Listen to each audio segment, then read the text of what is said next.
तीन तरह का जल शिव को समर्पित होता है और वो तीनों तरह के जल का अलग अलग भाव है महाराज।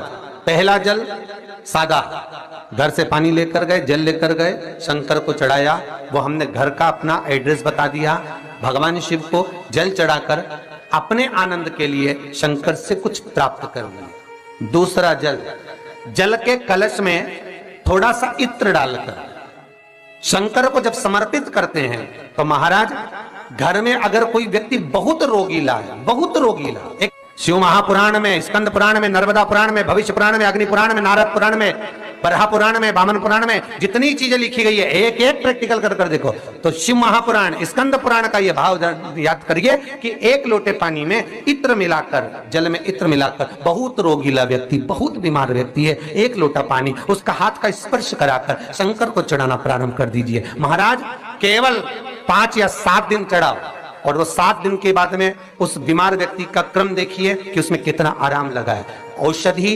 दवाई काम करना प्रारंभ करी कि ना करी। केवल इत्र समर्पित, इत्र का जल। तो पहला जल सादा, दूसरा जल है इत्र का, और महाराज तीसरा जल जो शिव महापुराण के अंतर्गत कहा गया है बेलपत्र का जल। तीसरा जो जल है वो बेलपत्र का जल। बेलपत्र का जल कैसा?